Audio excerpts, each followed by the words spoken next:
بہت بڑی بات کی ہے ڈاکٹر صاحب نے.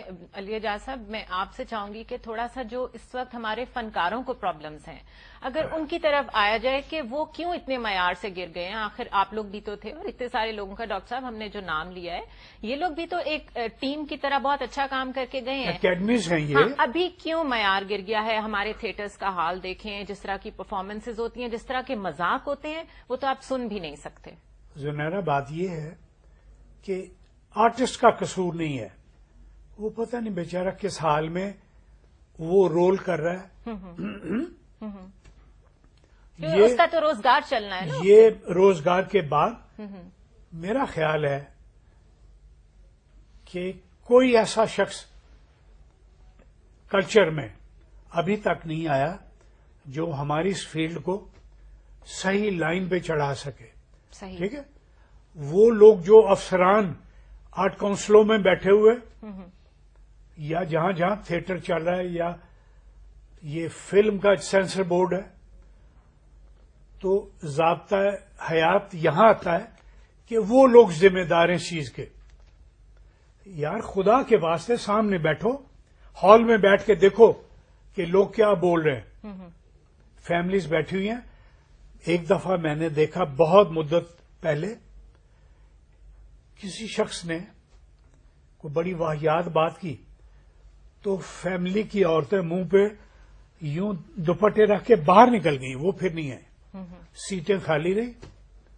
تو خدا کے واسطے ایسے واہیات لوگ جو ایکٹر ہیں ان کو منع کریں کہ ایسی باتیں نہ کریں، جو لکھا ہے وہ بولیں.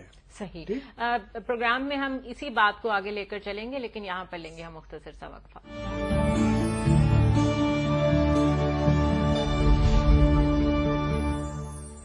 ویلکم بیک ناظرین، اور ہم گفتگو کا وہیں سے آغاز کریں گے جہاں سے ہم نے چھوڑا تھا. ڈاکٹر صاحب، اوور آل علی اعجاز صاحب نے بات کی ہے کہ جی پالیسی، میں جو ان کی بات سمجھی ہوں کہ ایک پالیسی کا فقدان ہے. افسران بالا جو ہیں، جو کسٹوڈینز ہیں اس ڈپارٹمنٹ کے، ہاں جی، جن کو بیٹھ کے پالیسیز متعین کرنی چاہیے، وہ کہیں اور مصروف ہیں. آرٹسٹ بیچارہ بے حال ہے. اوور آل ہم ایک تنزلی کا شکار ہیں.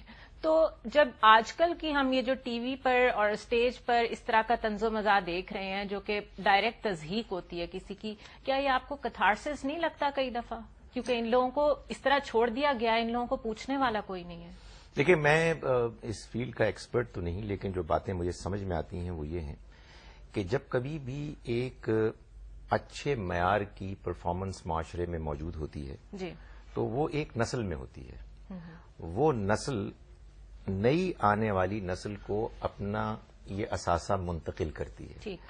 یہ منتقل کرنے کا جب وقت آیا نا، لیٹ 70s میں اور ارلی 80s میں، تو وہ ہمارے ہاں کچھ ایسی صورتحال پیدا ہو گئی کہ پولرائزیشن ہو گئی. صحیح. معلوم یہ ہوا کہ جو لوگ دیندار ہیں وہ تو اس چیز سے کوسوں دور ہیں، اور باقی لوگ جو ہیں وہ ڈیوائڈ کے اس طرف ہیں.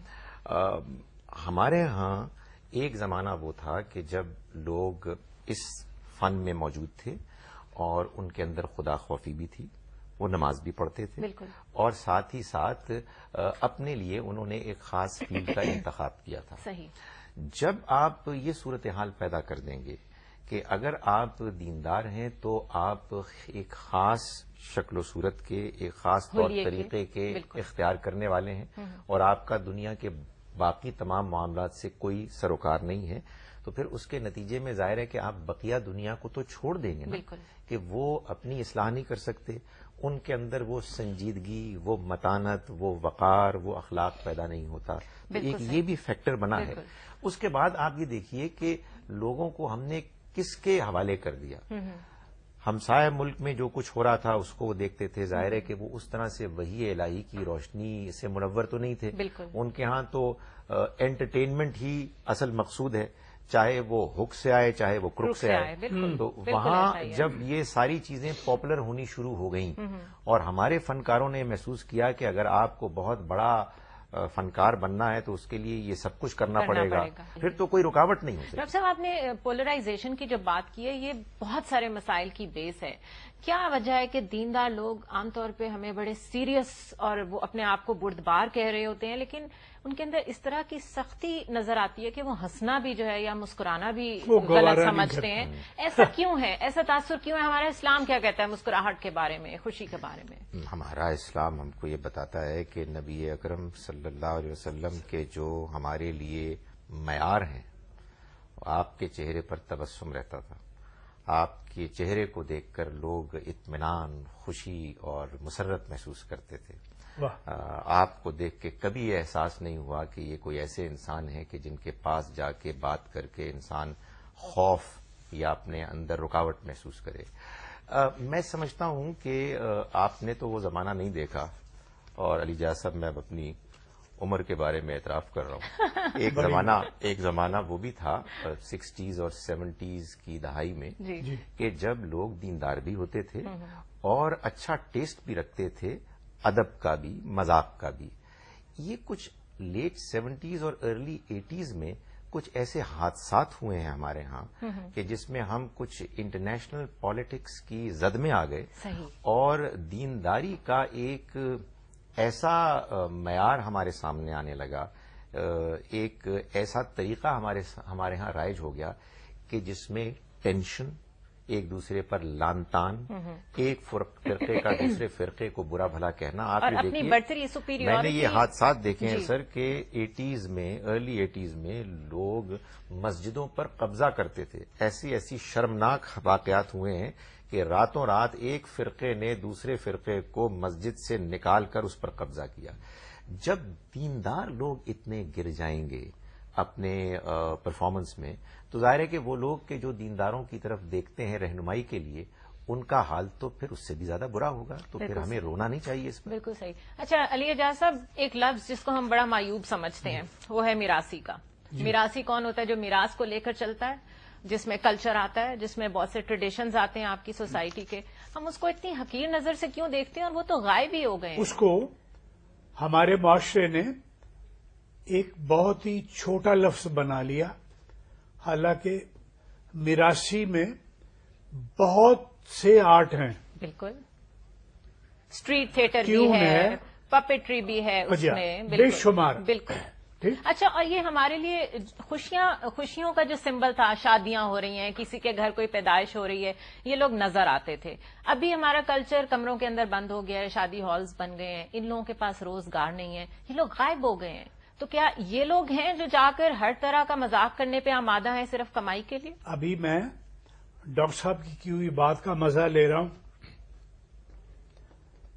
انہوں نے ایک بات کی ہے، یہ ولگیرٹی اور واہیاتی وہ لوگ کرتے ہیں جن کو اپنی ذات کو نفی کرنا نہیں آتی، پرفارم نہیں کرنا آتا، تو وہ ولگیرٹی کا سہارا لیتے ہیں. ٹھیک ہے.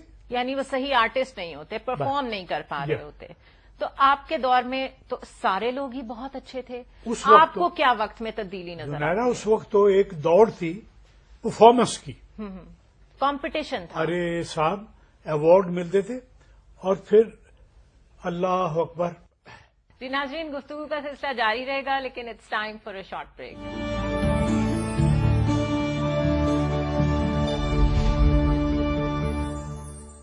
ویلکم بیک ناظرین. یہ پروگرام سے پہلے جو آپ نے ایک گفتگو ملاحظہ کی ڈاکٹر خالد ظہیر اور علی اعجاز صاحب کے درمیان، یہ سلسلے کی کڑی ہے کہ صرف خواتین کو ہی اپنی عمر چھپانے کا شوق نہیں ہوتا، بلکہ مرد بھی اس میں برابر کے شریک ہیں. یہ دونوں پروگرام سے پہلے سے لے کے ابھی تک یہ ثابت کرنے پہ تلے ہوئے ہیں کہ ایک دوسرے سے چھوٹے ہیں. اچھا علی اعجاز صاحب، یہ بتائیے کہ ابھی جب آپ آج کا فن دیکھتے ہیں، آج کا آرٹسٹ دیکھتے ہیں جو کہ ہنسی مذاق کر رہا ہے، اپنے لیڈرز کا مذاق اڑا رہا ہے، غریب عوام کی گمکری کر رہا ہے، آپ کو کیسا لگتا ہے؟ دیکھیے، جو لیڈر اس قابل ہیں کہ ان کا مذاق اڑایا جائے، اڑانا چاہیے. ٹھیک. لیکن گزارش یہ ہے بیوی کہ سوچ سمجھ کے تھوڑی سی احتیاط. ٹھیک، کوئی حرج نہیں ہے، لیکن کسی کی دل آزاری نہ ہو. جیسے ڈاکٹر صاحب نے فرمایا، آپ مذاق کریں. دیکھیے، میں نے جب خواجہ سن کیا جی.